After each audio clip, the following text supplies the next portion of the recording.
Well, hello! Today I'd like to welcome you to an episode of Survivor Pens. These are pens that I've owned for a long time and would like to revisit.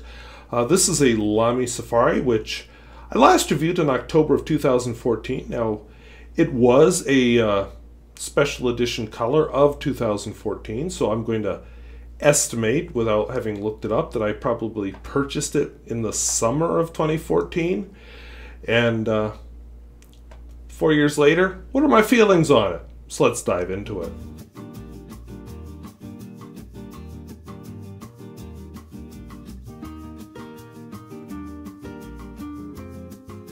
If videos like this interest you, where I talk about fountain pens both new and old and at all price points, I'd invite you to subscribe. And hey, do you have a pen that you've had for a long time? That's what the Survivor Pens is all about. Not pens that I just got to review, not pens I've just had a short while, but pens that I've had for a long time, and do I still feel the same about them?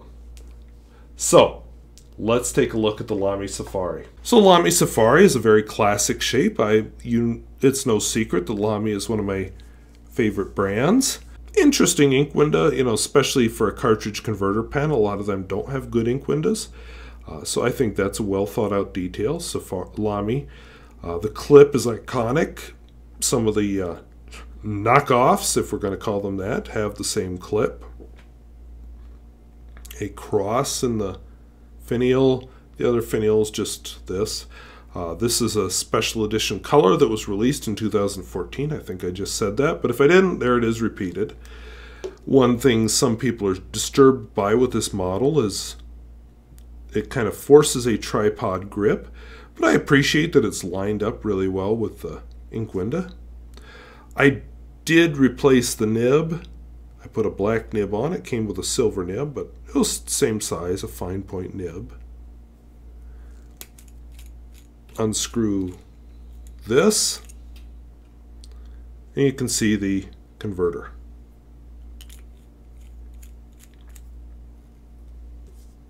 Oh, and I'm not 100% sure where that came from, but I splashed ink. Which, let's just be clear, is not a problem I've ever had with this pen, so I've got the feeling that's my fault. I just don't know how it happened. I'll have to rewatch the footage later to figure it out.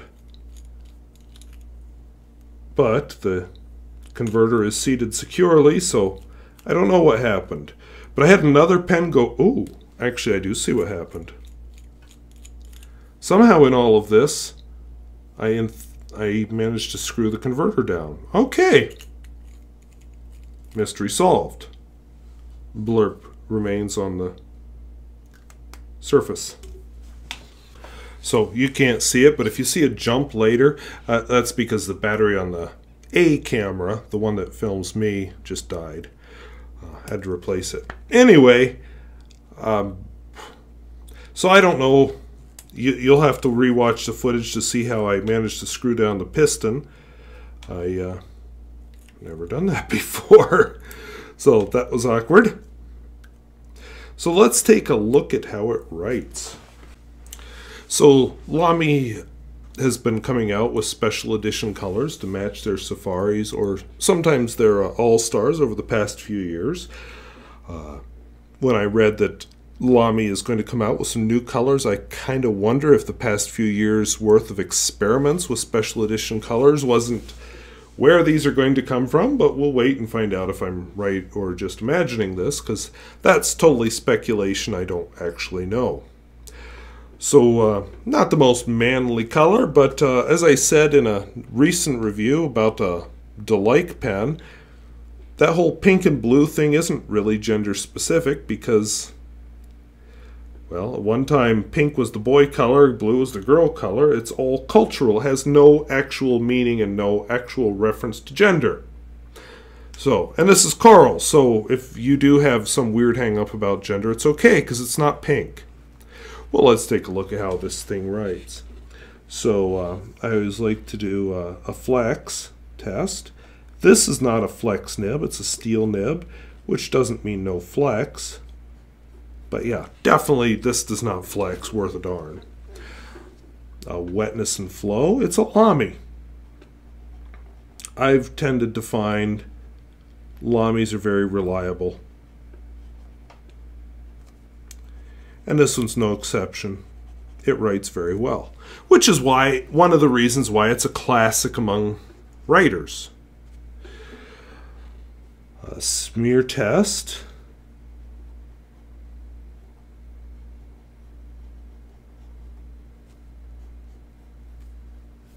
Decently wet, nothing amazing.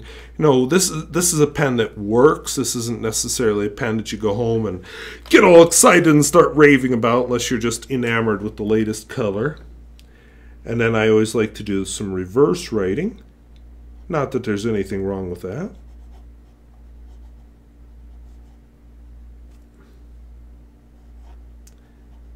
A slightly scratchy extra fine. All right, let's do a long form quote.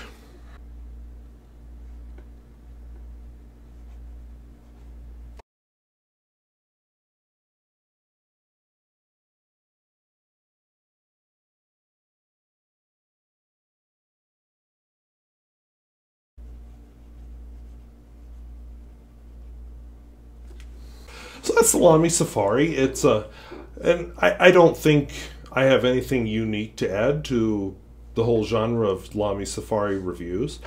I'll just say it's a reliable, if unexciting, pen.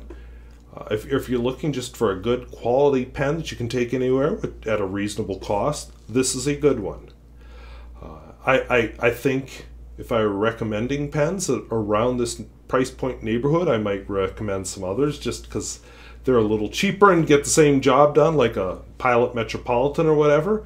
But you know, it's a plastic pen. It's a good pen, and definitely has some unique features of its own. And it's kind of cool that it comes out. If you're a collector kind of person, it comes out in special edition colors every year. Which, if you're into that kind of thing, why not?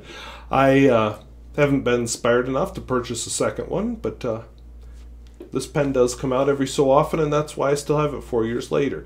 It's just a good, reliable writer pen, and that's why I still have it. And if you buy one today, it'll be basically this, although probably not this color because it was a special edition. So hope that was useful. So maybe you have a pen that you've had for a long time that's a reliable writer, and maybe you could mention it down in the comments. Or maybe you'd like to mention your own experience with Lamy Safari. Maybe you're a passionate Lamy Safari user and would just love to ream me out for lacking that passion that you have. In any case, please feel free to leave a comment down below. So, as always, I thank you for watching. We'll see you later. Bye-bye.